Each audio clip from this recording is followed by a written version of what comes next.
საქართველოს მართლმადიდებელი სამოციქულო ეკლესია 19 დეკემბერს წმინდა ნიკოლოზ სასწაულ-მოქმედის ხსენებას აღნიშნავს.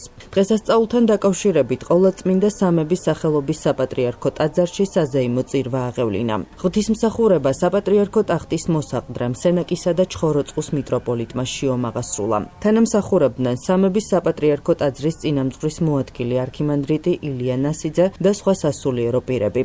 წირვის დასრულების შემდეგ მღვდელმთავარმა მრევლს დღესასწაული მიულოცა და ქადაგებით მიმართა. სახელითა მამისათა და ძისათა და სულისა წმინდისათა, ძვირფასო მამებო, ძმებო და დებო, გილოცავთ ნიკოლოზობის დღესასწაულს, გადმოგცემთ სრულიად საქართველოს კათოლიკოს პატრიარქ ილია მეორის ლოცვა კურთხევას, კანონად სარწმუნოებისა, ხატად სიმშვიდისა, მოძღვრად მარხვისა, ყოშენ ქრისტემან ჭეშმარიტებით სამცხსოსა შენისათვის უგალობს წმინდა ეკლესია, წმინდა ნიკოლოს დღესასწაულის ტროპარში. რას ნიშნავს მოძღვრად მარხვისა? თქვენ როგორც იცით, მარხვაში არ იგულისხმება მხოლოდ საჭმლისგან თავშეკავება. მაშ რისგან თავშეკავებას გვასწავლის ჩვენ წმინდა ნიკოლოზი? ამ ცხოვრებაში არის ბევრი სიკეთე, ამქვეყნიური და ნუ თუ აი ამ ყოველივე სიკეთეზე და სიამოვნებაზე უარის თქმა მოგეთხოვება? თუნდაც იმაზე, რასაც ქმნის კაცობრიობის კულტურა, ცივილიზაცია. ნუ თუ მოგეთხოვება სიხარულზე უარის თქმა, ასე ფიქრობს ბევრი. იმიტომ რომ ამ სიკეთეებს ხომ სიხარული მოაქვთო. და თუ ეკლესია ამას ითხოვს, მაშინ რა რჩება სიხარული ჩვენ ცხოვრებაში, რა დარჩება? ასე ამბობს ბევრი ადამიანი. მაგრამ რა თქმა უნდა არა. და სწორედაც რომ პირიქით უფალს სურს რომ ჩვენ მუდამ გახარებულები ვიყოთ. არათუ უარი თქვათ სიხარულზე, არამედ სულ გახარებულები ვიყოთ. მაგრამ რომელ სიხარულზეა საუბარი, როგორ სიხარულზეა საუბარი, აი ეს არის საკითხავი. ჩვენ ცხოვრობთ ისეთ სამყაროში, სადაც ბატონობს ხორციელი სიამოვნება და ხორცის მსახურება. ეს თითქმის ყველაფერში ასეა. ადამიანთა შორის უმრავლესობა ასეა. თავარი მიზანი ცხოვრების, მიზანი სიხარულის ამაშია, ხორცის მსახურებაში და სიამოვნებაში. თქვენ იცით რომ ღმერთმა შექმნა ეს სხეულიც და ხორციც ჩვენი. მაგრამ ადამიანები ამას ძალიან ცუდად იყენებენ. და იმისთვის არ შექმნილა ხორცი, რომ ჩვენ მას ვემსახუროთ. ჩვენ კი ვნებებში ვცხოვრობთ და აი ამ ვნებების მეშვეობით ვემსახურებით ამ ხორციელ მხარეს ჩვენი ბუნების და მინდა გითხრათ, რომ ქრისტიანულ ასკეტიკაში ამ ხორცის ცნებაში არ შედის მხოლოდ ფიზიკური სხეული, არამედ სულის ვნებებიც, რომელიც არის ჩვენი დაცემული ბუნების გამოვლინება. და აი ქრისტიანობა გვასწავლის ამ ვნებებისგან თავის შეკავებას, ვნებებთან ბრძოლას, რომ არ ვაქციოთ ჩვენ ეს ვნებები იმ კერპებად, რომელსაც მერე მთელი ცხოვრება ადამიანი ემსახურება. რა ვნებებია ეს? ზოგისთვის ეს არის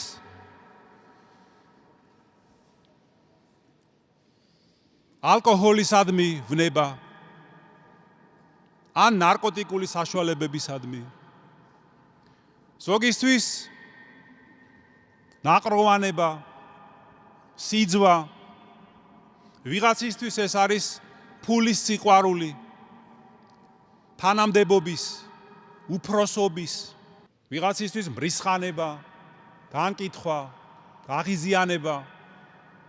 ასეთი ადამიანი ყოველთვის ვერ იკავებს თავს, რომ ცუდი არ თქვას, არ განიკითხოს.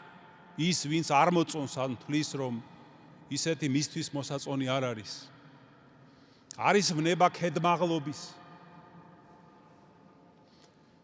ბევრია, მოკლედ, ეს ძალიან ვნებები. და აი მათი დაკმაყოფილების მეშვეობით ჩვენ ვემსახურებით ამ ხორციელ მხარეს, ჩვენ დაცემულ ბუნებას. და ჭეშმარიტი ბედნიერება კი არის ვიმეორებ ვნებებთან ბრძოლაში.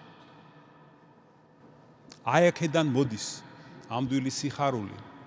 და ეს ბრძოლა, ძვირფასო ძმებო და დებო, იწყება ალბათ ყველაზე უფრო ვერაგ მტერთან და ვნებასთან, ხორციელ გულის თქმასთან ჭიდილით. ეს არის სიძვის ვნება, რომელიც ადამიანს ანგრევს, რომელსაც შემოაქვს უამრავი სიმწარე, უბედურება ცხოვრებაში და სიცარიელე. აი წმინდა მამები გვასწავლიან, რომ ეს სიძვის ვნება ყველაზე მეტად შეურაცხყოფს ადამიანის მაღალ ღირსებას. ამრიგად აი ვნებებთან ბრძოლის გზა ეს არის ერთადერთი გზა ნეტარებისკენ, იმყვანებელი ამ ნეტარებასთან, რაც არის ჩვენი სულიერი ცხოვრების მიზანი, რაც იწყება ამ ცხოვრებაშიც და გრძელდება მარადისობაშიც. აი ჩვენ ყოველდღიურ ლოცვებში ვამბობთ, რომ უფალმა გვაზიაროს მის საღვთო დიდებას. აი ეს საღვთო დიდება ეს არის სწორედ საღვთო ნეტარება. ამრიგად ძვირფასო ძმებო და დებო, არ უნდა შეგვეშინდეს ვნებებთან ბრძოლის და არ გვეგონოს, რომ ეს გვართმევს სიხარულს, როგორც ბევრს გონია, არამედ პირიქით ეს გვანიჭებს სიხარულს. ქრისტიანობამ მოიტანა ნამდვილი სიხარული ამ დედამიწაზე და ჩვენ ვევედრებით მუდამ უფალს, რომ მოგცეს ეს ნეტარება და სიხარული, მივახციოთ ამას. რა სიხარულია ეს? ეს არის ჩვენი გამოსწორების სიხარული და ჩვენი საღვთო ბუნებასთან თანაზიარების სიხარული. ჩვენ ვევედრებით უფალს, რომ ეს მოვიპოვოთ და შევინარჩუნოთ. აი ძვირფასო ძმებო და დებო, როგორ თავშეკავებას გვასწავლის ჩვენ წმინდა ნიკოლოზი. და დაე მისი ლოცვით ღმერთმა მოგცეს ჩვენ ძალა, რომ ვისწრაფოთ ამ სიხარულისა და ნეტარებისკენ. რომ გავიგოთ რა არის ნამდვილი თავშეკავება და მარხვა. და რომ ქრისტიანულად ისე ვიცხოვროთ, რომ ყოველთვის გქონდეს ეს სიხარული აქაც და საუკუნო ცხოვრებაშიც. კიდევ ერთხელ გილოცავთ ნიკოლოზობის დღესასწაულს, ღმერთმა დაგლოცოთ, გაგახაროთ, გაგაძლიეროთ წმინდა ნიკოლოზ მირონ-ლუკიის მთავარეპისკოპოსის და საკვირველთა მოქმედის ლოცვით ღმერთმა გაახაროს, გააძლიეროს და გაამთლიანოს სრულიად საქართველო. ამინ. ნიკოლოზობის დღესასწაულს ულოცავ სრულიად საქართველოს ყველა მართლმადიდებელ ქრისტიანს, განსაკუთრებულად ძვირფასი და საყვარელი წმინდანი თითოეული ადამიანისათვის და არ არსებობს ქრისტიანი, რომელსაც წმინდა მოგონება ან სასწაული არ აკავშირებდეს წმინდა ნიკოლოზთან. უნდა აღინიშნოს სრულიად საქართველოს კათოლიკოს პატრიარქის დამოკიდებულება წმინდა ნიკოლოზისადმი, რომელმაც საქართველოს ეკლესია წლების წინ განსაკუთრებულად შეავედრა წმინდა ნიკოლოზს. ულოცავ კიდევ ერთხელ სრულიად საქართველოს მის უწმინდესობას ულოცავ და შეეწიოს წმინდა ნიკოლოზის ლოცვა ყველა მართლმადიდებელ ქრისტიანს. დღეს სოფლიოს მართლმადიდებელი ეკლესია მოგეხსენებათ აღნიშნავს ერთ-ერთი გამორჩეული წმინდანის, წმინდა მღვდელმთავარ ნიკოლოზის ხსენებას. წმინდა ნიკოლოზი გამორჩეული წმინდანია იმითაც, რომ მას პატივს მიაგებს არა მხოლოდ სოფლიოს ყველა ქრისტიანული კონფესია, არამედ არა ქრისტიანული რელიგიის წარმომადგენლებიც კი, მაგალითად იგივე ისლამის წარმომადგენლებიც განსაკუთრებულ პატივს მიაგებენ წმინდა ნიკოლოზს და აღიარებენ მის ძალმოსილებას, მისი უამრავი სასწაულ მოქმედების გამო. წმინდა ნიკოლოზის ცხოვრება მოგვეხსენებათ გამორჩეული იმითაც, რომ იჯერ კიდევ სიცოცხლეში უამრავ სასწაულს აღასრულებდა და უამრავ შეჭირებულ ადამიანს ეხმარებოდა, როგორც ცხოვრებაშიც იყო ის აღიარებული როგორც წმინდანი და დაფასებული მრავალი ადამიანის მიმართ, ხოლო მისი გარდაცვალების შემდეგ კი მისი მრავალი სასწაულიდან გამომდინარე, იმ დახმარებიდან გამომდინარე, რასაც ისავლენ და სხვადასხვა დროს სხვადასხვა ადამიანის მიმართ, უამრავი ესეთი ისტორია დაგროვდა მისი სახელის გარშემო, რის გამოც დღემდე მსოფლიოს ყველა მორწმუნე ადამიანი განსაკუთრებულ პატივს მიაგებს წმინდა ნიკოლოზს. აქვე უნდა აღინიშნოს ისიც, რომ საქართველოს ეკლესიაც განსაკუთრებულ პატივს მიაგებს ამ დიდებულ წმინდანს, რომელიც ყველა ადამიანისგან განსაკუთრებულად არის ის შეყვარებული და ამავე დროს უნდა აღინიშნოს, რომ ჩვენმა პატრიარქმაც კი 1998 წელს საგანგებო სავედრებელი ლოცვა მიუძღვნა წმინდა ნიკოლოზს, სადაც ის საქართველოს ეკლესიას ავედრებს და ესეთი ეპითეტიც კი იხსენიებს, სადაც მას უწოდა სულიად საქართველოს დიდი კათოლიკოს პატრიარქი. ეს იმაზე მიანიშნებს, რომ პატრიარქის განსაკუთრებულ პატივს მიაგებს ამ დიდებულ წმინდანს. მე მინდა ყველას უსურვო წმინდა ნიკოლოზის ლოცვით, როგორც მის ტროპარშია ნათქვამი ხატად სიმშვიდისა, სულიერი, გონებრივი და გარეგნული სიმშვიდე ჩვენ ქვეყანას, მთელ სოფლიოს. ასევე ნიკოლოზი ნიშნავს გამარჯვებულსაც ჩვენ ვიცით, ღმერთმა ყოველგვარ ბოროტებაზე გამარჯვებული განყოფოს ჩვენი ეკლესია, ჩვენი ქვეყანა.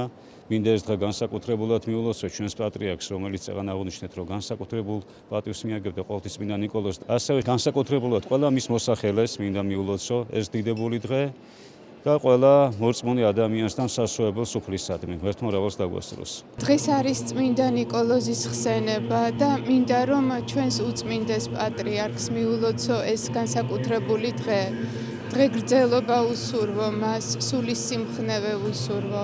ასევე ულოცავ ჩვენს მოსაყდრეს და სრულიად საქართველოს. მინდა და ვისურვებდი, რომ წმინდა ნიკოლოზმა გაამთლიანოს, გააძლიეროს ჩვენი სამშობლო, სრულიად საქართველო. გილოცავთ ყველას.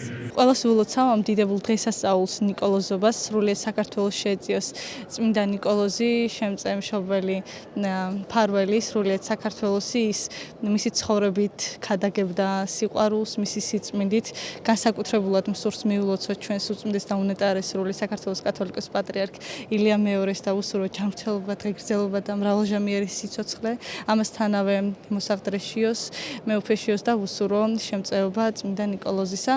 წმინდა ნიკოლოზის მეოხებით ღმერთმა გააძლიეროს, გამთლიანოს, გაერთიანოს სრულიად საქართველო და ქართველი ერი უკუნისამდე. წმინდა ნიკოლოზის მადლი ფარავდეს ჩვენს სამშობლოს, განსაკუთრებით ეწეოდეს ჩვენს პატრიარქს, განსაკუთრებული მფარველია წმინდა ნიკოლოზი ჩვენი ქვეყნის და მისი საკვირველთმოქმედი ძალა, მისი წყალობა, მადლი გვიცავდეს და გვიფარავდეს მუდამ. საქართველოს მართლმადიდებელი სამოციქულო ეკლესია წმინდა ნიკოლოზ სასწაულ მოქმედის ხსენებას წელიწადში ორჯერ აღნიშნავს. წმინდა ნიკოლოზი საქართველოს მფარველად იწოდება მას შემდეგ, რაც უწმინდესმა და უნეტარესმა სრულიად საქართველოს კათოლიკოს პატრიარქმა, მცხეთა თბილისის მთავარეპისკოპოსმა და ბიჭვინთისა და ცხუმ-აფხაზეთის მიტროპოლიტმა ილია მეორემ წმინდანს ჩვენი ქვეყანა შეავედრა.